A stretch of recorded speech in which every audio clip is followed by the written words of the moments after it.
1장 1절로 7절까지의 말씀입니다. 구약성경 1290쪽 미가서 1장 1절로 7절까지의 말씀입니다.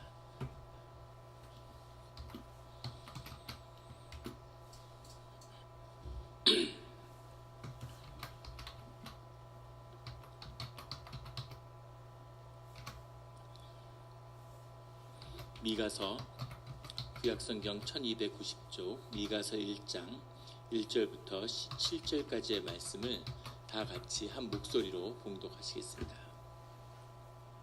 유다의 왕들 요담과 아하스와 히스기야 시대에 모레셋 사람 미가에게 임한 여호와의 말씀 곧 사마리아와 예루살렘에 관한 묵시라. 백성들아 너희는 다 들을지어다. 땅과 거기에 있는 모든 것들아 자세히 들을지어다. 주 여호와께서 너희에게 대하여 증언하시되 곧 주께서 성전에서 그리하실 것이니라. 여호와께서 그의 처소에서 나오시고 강림하사 땅의 높은 곳을 밟으실 것이라. 그 아래에서 산들이 높고 골짜기들이 갈라지기를 불 앞에 밀초 같고 비탈로 쏟아지는 물 같을 것이니 이는 다 야곱의 허물로 말미암음이요 이스라엘 족속의 죄로 말미암음이라. 야곱의 허물이 무엇이냐? 사마리아가 아니냐? 유다의 산당이 무엇이냐? 예루살렘이 아니냐? 이러므로 내가 사마리아를 들의 무더기 같게 하고 포도심을 동산 같게 하며 또 그 돌들을 골짜기에 쏟아내리고 그 기초를 드러내며 그 새긴 우상들은 다 부서지고 그 음행의 값은 다 불살라지며 내가 그 목상들을 다 깨트리리니 그가 기생의 값으로 모았은즉 그것이 기생의 값으로 돌아가리라. 아멘. 다 같이 묵상 기도를 드리겠습니다.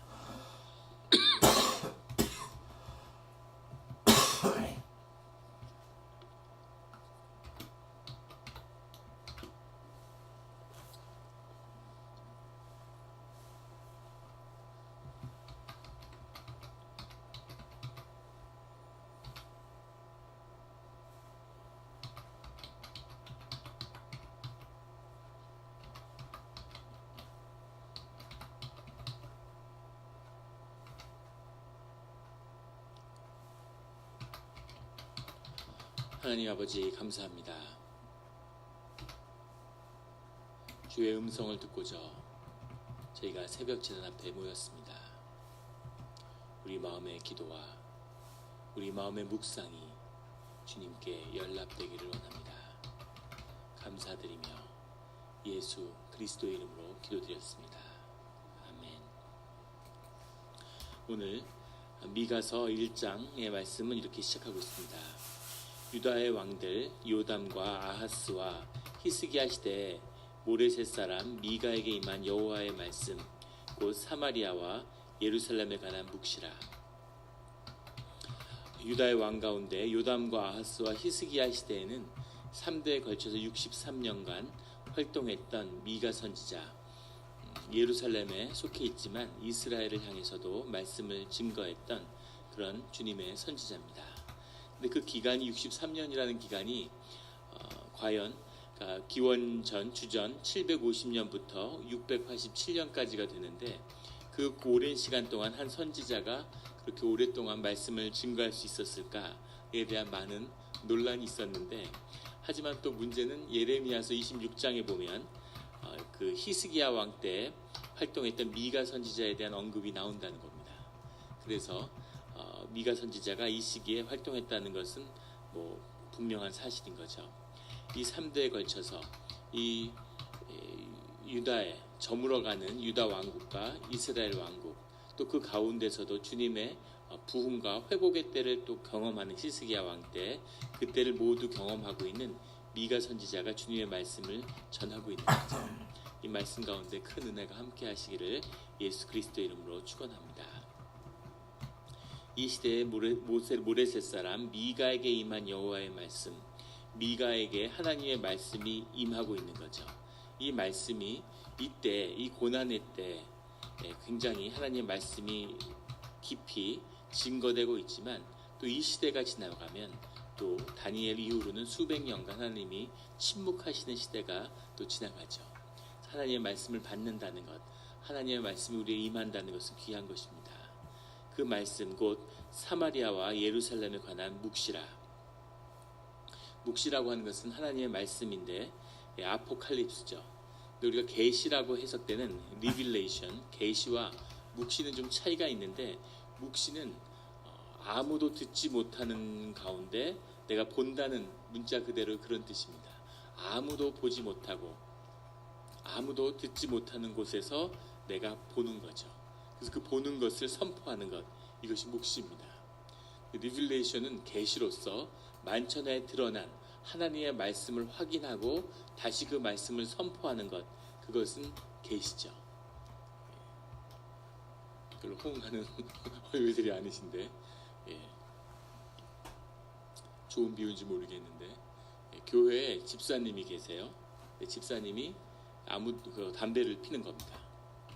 모든 분이 다 알아요, 그분이 담배 피는지. 근데 차마 말을 못하는 거죠. 목사가 찾아가서 권면을 하는 겁니다.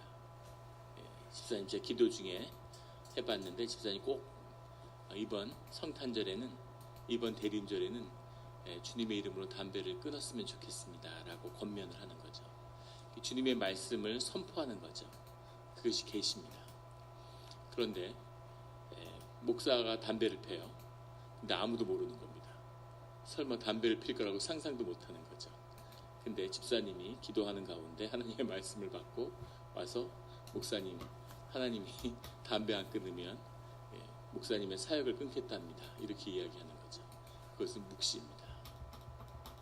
이제 반응이 그거구나, 이런 별로 좋은 일은 아니었던 것 같지만, 아무튼 묵시와 계시의 그런 차이가 있는 거죠.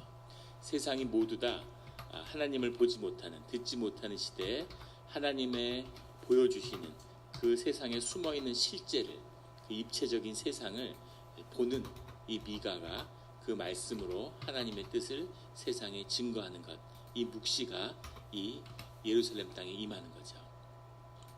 늘 주님의 묵시와 함께하는 말씀을 삶의 답으로 붙드는 우리 성도님들이 되시기를 예수 그리스도 이름으로 축원합니다. 2절에 백성들아 너희는 들을지어다. 땅과 거기에 있는 모든 것들아 자세히 들을지어다. 주 여호와께서 너희에게 대하여 증언하시되 곧 주께서 성전에서 그리 하실 것이라. 들을지어다. 레마라는 말이죠. 레마 이스라엘 이렇게 시작하는 건데, 하나님의 말씀을 들으라는 거죠. 귀가 열려서 주님의 말씀을 들으라는 겁니다.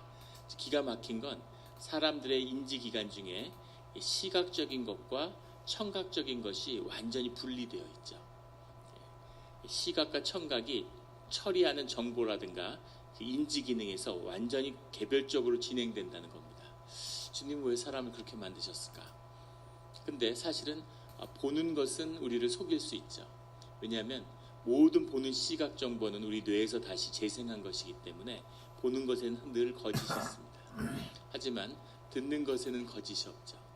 보는 것을 듣는 것과 나누어서 확인하는 거죠. 주님의 말씀을 우리가 듣는 겁니다. 보는 것과 듣는 것이 구별되어 있다는 것 때문에 우리가 겪게 되는 가장 명확한 증상은 멀미죠. 차를 타다 가다 보면 너무 요즘에 차가 좋으니까 완벽하게 소음을 통제하기 때문에 몸은 움직이고 있다는 것을 못 느끼는 거죠. 시각은 계속 움직이고 있으니까 시각 정보와 청각 정보가 어긋나면 뇌가 멀미를 일으키는 겁니다. 이거 뭐가 좀 이상하다, 이렇게 우리가 멀미를 느끼는 거죠. 그래서 보는 것을 믿는 것이 아니라 듣는 것을 믿는 거예요. 들어라 이스라엘이라는 말할 때 주님의 말씀을 들음으로 보이지 않는 것이 보이게 되는 그런 우리 성도님들이 되시기를 예수 그리스도 이름으로 축원합니다. 3절에 여호와께서 그의 처소에서 나오시고, 그의 처소에서 나오신다는 건 의인화된 표현이죠. 주님이 무슨 처소에 머물고 처소에서 나오고 그러시는 것이 아니지만 주님의 임재가 우리 가운데 임하는, 주님이 이 땅에서 주님의 역사가 일어나는 그것을 이렇게 표현하는 거죠. 나오시고 강림하사 땅의 높은 곳을 밟으실 것이라. 높은 곳이라고 하는 말은 바모트라는 말인데, 산의 정상을 의미기도 하지만 이방의 산당을 의미하기도 합니다.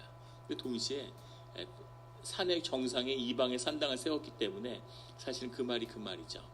우리 5절에 나오는 산당이 바모트고 3절에 나오는 높은 것도 바모트인데 그 바못, 산의 가장 높은 것, 대적한다는 의미도 들어있겠죠. 중의적인. 하지만 그 이방의 산당으로 이해하는 것이 더 맞겠죠. 그것을 주님이 이제 밟으실 거라고 말씀하시는 거죠. 주님이 기다리셨는데 오래 참으셨는데 이제는 그 하나님의 인내의 시간이 끝이 나고 이제 징계의 때가 곧 닥쳐온다라고 하나님의 말씀을 선포하고 있는 겁니다. 그것이 하나님의 징계가 나타날 때는 4절에 나오는 그 아래에서 산들이 높고 골짜기들이 갈라지기를 불 앞에 밀초 같고 비탈로 쏟아지는 물 같을 것이니 그것이 무너질 때에는 마치 양초가 녹아내리는 것처럼 계곡에서 물이 쏟아지는 것처럼 그렇게 급격하게 무너질 거라고 주님이 말씀하고 계시는 겁니다.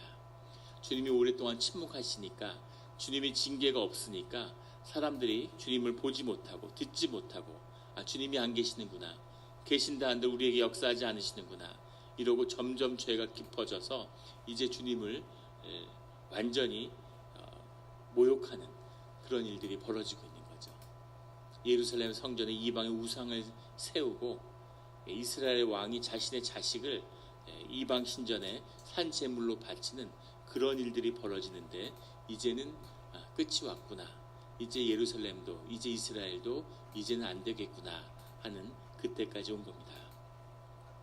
그때가 오기 전에 늘 돌이킬 수 있는 그런 우리 교회와 성도님들이 되시기를 예수 그리스도의 이름으로 축원합니다. 5절에 이는 다 야곱의 허물로 말미암음이요 이스라엘 족속의 죄로 말미암음이라. 야곱의 허물이 무엇이냐? 사마리아가 아니냐? 유다의 산당이 무엇이냐? 예루살렘이 아니냐? 아픈 이야기죠. 야곱의 허물이라고 할 때 허물이라는 말은 폐사라는 말입니다. 반란을 의미하는 말인데 사실 폐사는 더 큰 죄죠.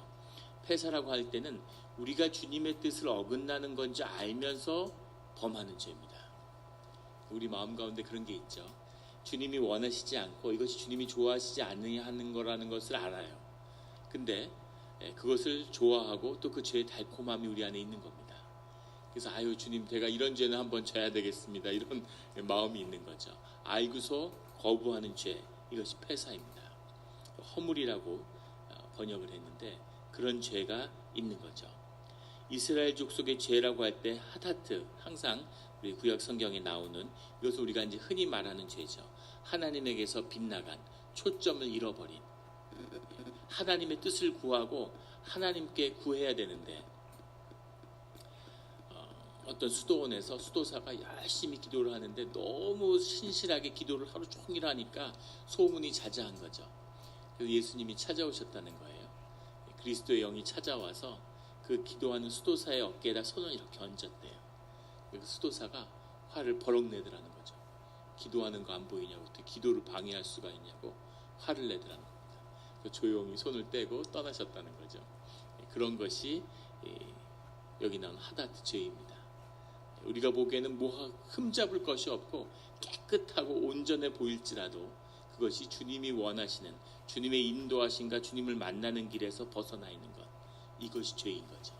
이것이 하다트라면 폐사라고 하는 것은 이제 대놓고 주님이 기뻐하지 않는 일인 걸 알면서 그러면서 그것을 어기는 겁니다. 주일날 교회에 오는데 늘 그렇듯이 와이프가 준비가 늦어요. 밖에서 한 20분 기다렸는데 화장하고 나오다가 이게 아니다, 옷을 다시 갈아입어야 되겠다고 또 들어갔어. 오는데 부글부글 하는 거죠. 이러면 안 되는데 도저히 못 참겠다. 그리고 중간에 싸우다가 차를 세워놓고 대판 싸우는 겁니다. 이런 게 파산 거죠. 하나님이 원하시지 않고 그렇게 하면 안 된다는 걸 분명히 알고 있는데 그럼에도 불구하고 그 죄를 범하는 것, 그 허물과 죄가 이 야곱과 이스라엘에게 있다는 거죠. 그런데 야곱의 허물이 무엇이냐? 이스라엘의 별칭인 야곱의 허물이 무엇이냐면 사마리아가 아니냐. 사마리아가 이스라엘의 수도인데 사마리아가 야곱의 이 허물이다. 이스라엘의 허물이 사마리아 자체다. 그렇게 주님이 말씀하시는 거예요. 유다의 산당이 뭐냐? 유다의 우상 숭배의 본질이 뭐냐? 그것이 예루살렘이다. 이렇게 말씀하시는 거죠. 예루살렘이 하나님이 머무는 곳인데, 시온산이 있는 곳인데, 하나님의 법궤가 머무는 곳인데, 거룩한 곳인데, 그런데 하나님 뭐라고 말씀하시냐면 그 이스라엘, 그 예루살렘이 바로 유다의 이 허물이고 죄다, 이렇게 말씀하시는 거죠. 항상 주님을 섬기고 주님과 함께 한다고 이야기하는 사람들이 주님 앞에서 혹시 주님의 이름을 더럽히지 않는지 그것을 돌아봐야 하는 겁니다. 하나님을 사랑하지 않고 예수님을 배척하는 사람을 단 한 번도 만나본 적이 없습니다.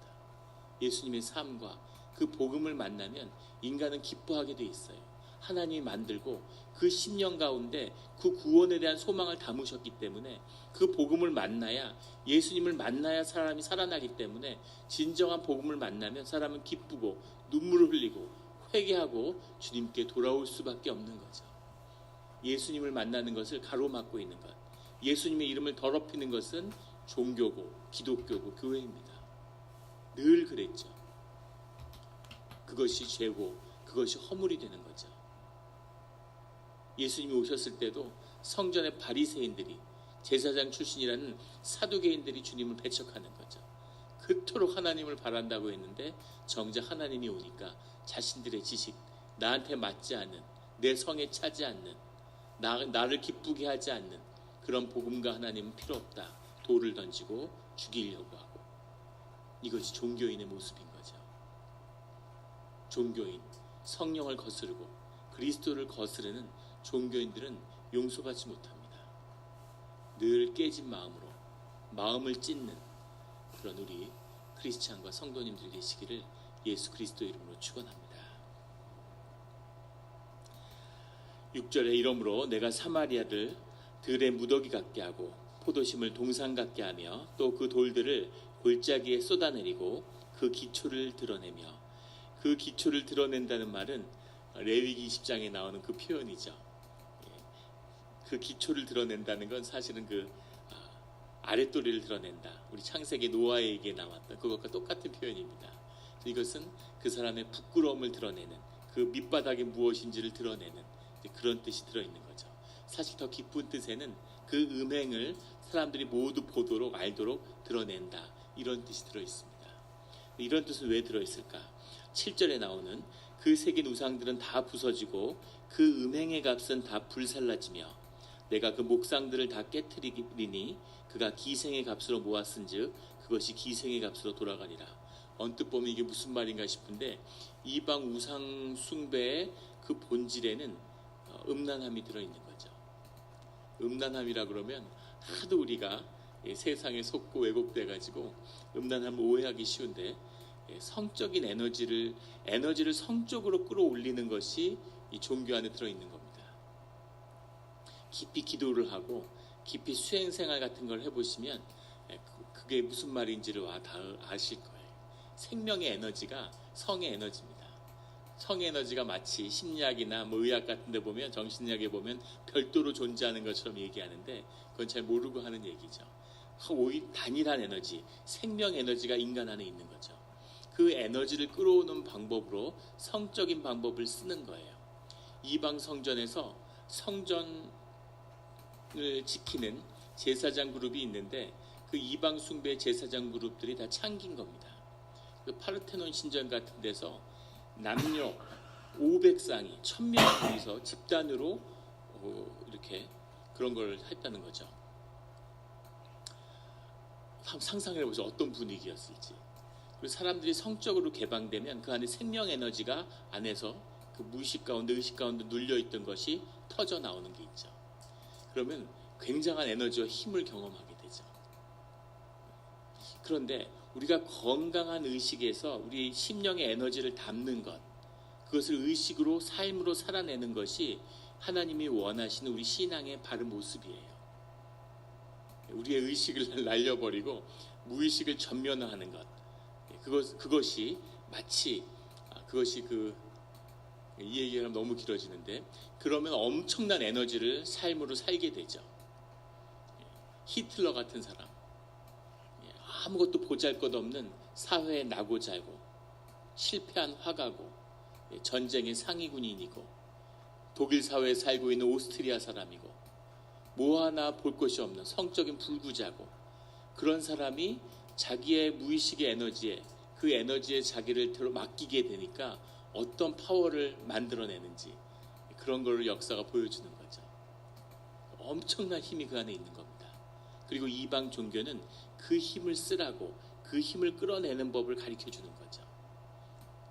한국의 신천지나 이런 게 정말 보면은 말도 안 되고 정말 한심하고 기도 안 찬 그런 어처구니 없는 그 교주 같은 사람을 보면은 입도 안 말도 안 되는 거죠. 무슨 JMS니 뭐 그런 이단들을 한번 보십시오. 그런데 어떻게 그게 그런 파워를 가지고 수십만 명을 그렇게 끌어들이고 그걸 끌고 가고 그 힘이 어디서 나올 거라고 생각하십니까?